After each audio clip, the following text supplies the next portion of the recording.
Are you confused about whether you should be holding gold in your portfolio? Give me 3 minutes of your life and all will become clear.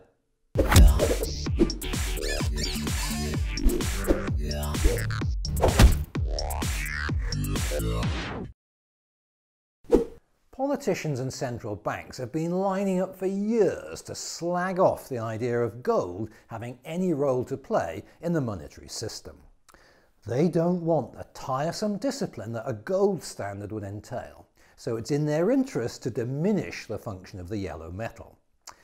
But one of the benefits of Uncle Graham's grey hair and wrinkles is a cunning ability to look through the words and focus instead on the actions.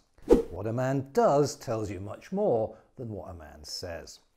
The reality is that central banks around the world are accumulating gold as a reserve asset at a faster rate than at any time since the 1970s. Between 2002 and 2009, central banks, along with other gold-holding institutions like the IMF, were net sellers of gold.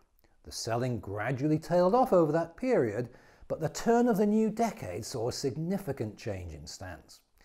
Less than 100 tons was purchased in 2010, rising to over 500 tons just 2 years later. Most gold now seems to be on a one-way trip out of the ground and into central bank vaults.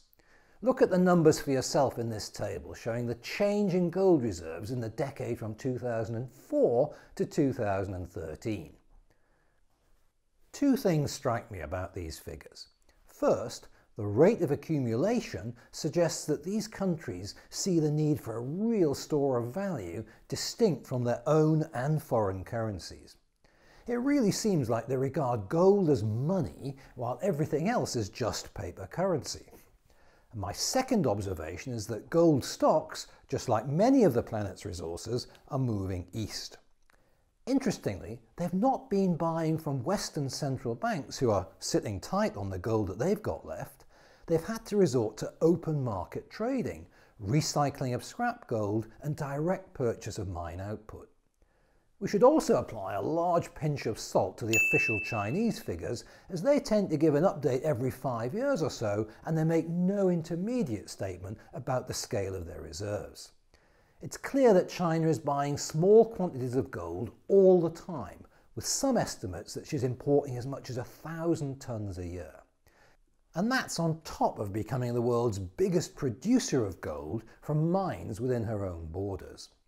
A more accurate figure is thought to be 4,000 metric tons, placing China second only to America on the global gold reserves league table. Watching these events, it's hard to avoid the conclusion that gold will play an increasingly important role in the global monetary system over the coming decades. Regardless of the current manipulated price, I'm still adding to my personal gold reserves. Are you? If you think you're safe to rely on fiat currencies rather than holding some real gold money, be very careful out there.